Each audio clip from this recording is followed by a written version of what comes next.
Good morning and welcome to the Peloponnese, Greece, my home. And I'm very, very lucky to live here. It's fantastic. There's so much to explore in the Peloponnese. And a lot of people say to me, how do we explore the Peloponnese? How do we road trip it, if you like? Well, this video is a guide to that. I've split the Peloponnese into a number of sections because otherwise you can't really manage it properly. So I hope this video acts as a guide to you. I hope it inspires you to come here, hire a car, or even get on the bus and go around the Peloponnese and see the fantastic Greek culture, history and sites of this fantastic part of Greece. I hope you enjoy. So the very first question is, where is the Peloponnese? How do you get here? And what can you see if you do come here? Well, it's this spit of land that juts out into the Aegean Sea, really to the west of Athens. We're not far from Athens. You can drive around here or get a K-tail coach from Kiphisos in the centre of Athens in about an hour and a half, at least to the northeastern corner of the Peloponnese. And then if you explore the Peloponnese, to drive across the Peloponnese, down from, let's say, the northeast down to the southwest, can take you about 3 hours. So we're not talking about a huge area, but we are talking about somewhere where you can very happily spend an easy week or even longer exploring the sites and the places in the Peloponnese. So the Peloponnese itself has three major cities. We have Nafplio, Kalamata and Patras, and they're arranged around the Peloponnese in the three corners, which makes them ideal as bases to then explore the ancient sites. And boy, do we have some ancient sites here. Roman Corinth, ancient Mycenae, the theatre of Epidavros, Olympia, ancient Olympia, the home of the Olympic Games, to name just four, and there are so many more. And then you have Byzantine castles dotted throughout the Peloponnese, and fantastic seaside resorts such as Koroni, Methoni, Finicunda, Paralio, Astros and Tolo. So there's a lot to see, a lot to do, and a lot to explore. And I'm only touching on it. I haven't even mentioned, for example, the Mani Peninsula. So how do you get round? How do you travel the Peloponnese? How do you make sure you don't miss things? And how do you enjoy yourself? Well, as I said, I am going to split the Peloponnese into several different regions to allow you to plan your exploration effectively. But there is one major road loop, effectively, which runs around the Peloponnese, and this should be the basis for any journey of exploration. So as I said, from Athens you come along the Olympia Othos, a fantastic road along the coastline, to Corinth and my Zone 1, which happens to be the county of Corinth. This is the traditional entry point to the Peloponnese from Athens and was highly defensive, the Isthmus of Corinth. And here you can see the Acrocorinth, the Corinth Canal and ancient Corinth, and they're worth stopping off at. Highly recommend them, I have videos on them. But then take a turn left and go down towards Kalamata and Nafplio. It takes about 2 hours, but I would turn off at the Nemea turning, ancient Nemea, and head towards Nafplio through Dervenakia. Now, I would plan to spend at least 2 nights, possibly 3, in Nafplio. It's an amazing Venetian city. Hundreds of years of history, amazing to explore, beautiful environment, architecture, fantastic squares, piazzas, restaurants, hotels, you name it, Nafplio has it. But it's also geographically a fantastic location to explore my Zone 2 and everything Zone 2 has to offer, and it has some things to offer. We have the ancient Mycenaean capital with its famous Lion Gate. This was the capital of the Mycenaean civilization 1500 years before Christ. You can then go across to the best preserved theatre, Greek theatre, in ancient Greece. The Epidavros theatre, fantastic, seats 14,000. If you've heard of Argos, Argos is only 10-12 minutes in a car from Nafplio. Go and see the Roman ruins, go and see the castle at Argos. Explore the coastline as well. You can go down to Tolo and enjoy the beach there, or across to Paralio Astros, yet again another beautiful beach. And should you want to go further afield, you go down to the southern tip of the Argolic county, which is my Zone 2, and you go to Porto, either for the day or to take a day trip across to Spetses or even Hydra, islands which are just beautiful and yet so close to Nafplio. Nafplio is my #1 favourite place in the Peloponnese, and I do have a video on the 10 best places to visit. Watch it if you're interested. Nafplio is my #1, and for good reason. From Nafplio, you now want to head round the Argolithic Bay, past Myloi, down to Paralio Astros, and then turn right and go up through the mountains to Tripoli. It's a fantastic route, And when you get to Tripoli, you have a choice. You're in my zone 3. You either go left down towards Sparta and into my zone 7, or you go onto the E65, the motorway again, and straight down to Kalamata. Now, this is your opportunity to go into zone 7, and if you do, it's well worth it. Yes, you go to Sparta, home of Leonidas, the 300, but they were Spartan. There's not actually a lot there, but the reason for going to Sparta is because it gives you an opportunity to see Mystras, a UNESCO World Heritage Site, an abandoned medieval village, town, city actually, from about 1250 through to about 1700 when it was abandoned.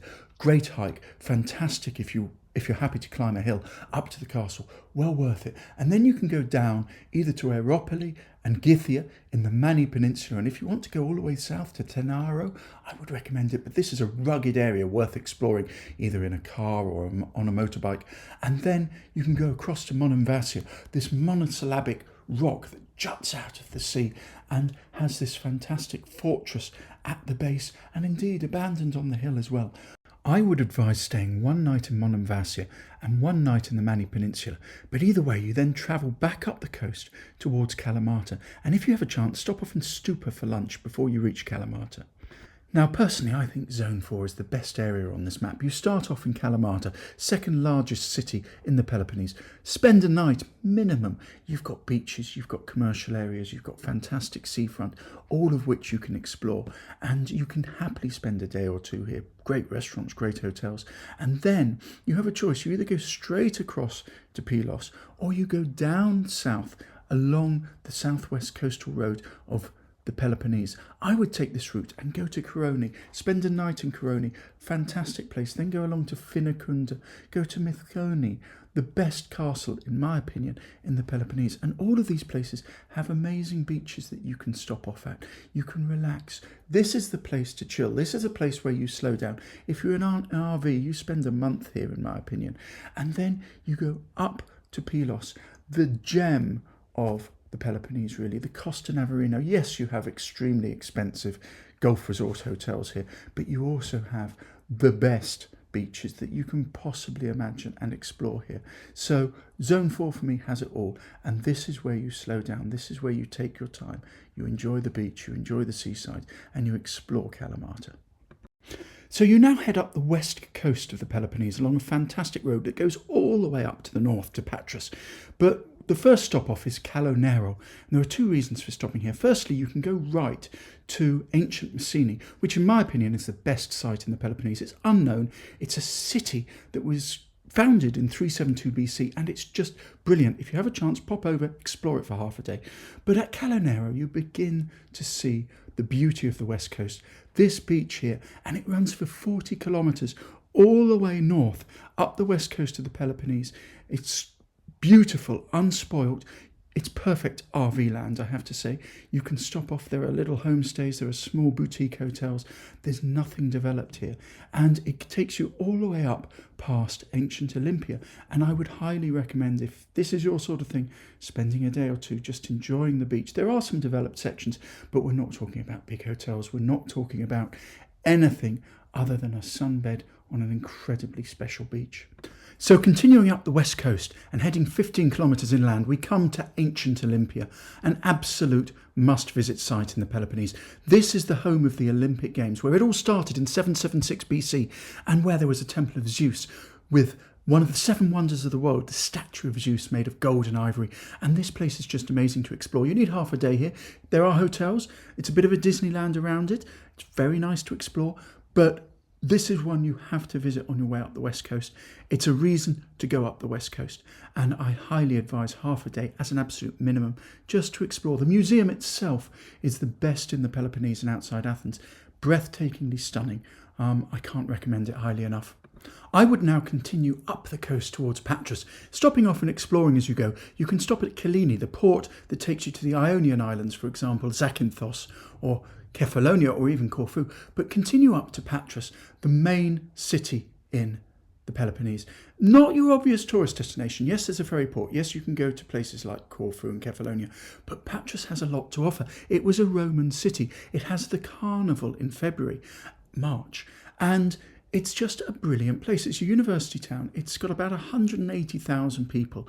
It's got a fantastic nightlife. It's got great shopping. It's got a very interesting castle on the hill. It's got the second largest archaeological museum in Greece. And it's got a beautiful coastline. There are beaches and so on, not the best in the Peloponnese, but lovely coastal walk. And somewhere, again, I would spend a night on your route around the Peloponnese. You won't regret it. From Patras, you now have a choice. You can leave the Peloponnese to the north via the Rio-Anti-Rio bridge, €27.50 one way in a car, and enter northern mainland. Go via Nafplio to Delphi. Fantastic, obviously. Alternatively, you can continue along the coastline, along the Peloponnese coastline, past places like Zalakastro, where you could stop for lunch, nice Athenian popular seaside resort, and back down to Corinth to complete your loop. So the choice is yours, but this is roughly how I would do the Peloponnese. I'd base any journey on this route. So there you go. The Peloponnese, well worth a week of your time. Easy to explore if you break it down into chunks, if you know what you're looking for, if you know what you want. I hope that this video has inspired you and helped you to come here, and I look forward to doing more for you soon. So thank you very much for watching. Please watch some of my other videos, and I will see you soon. Thank you.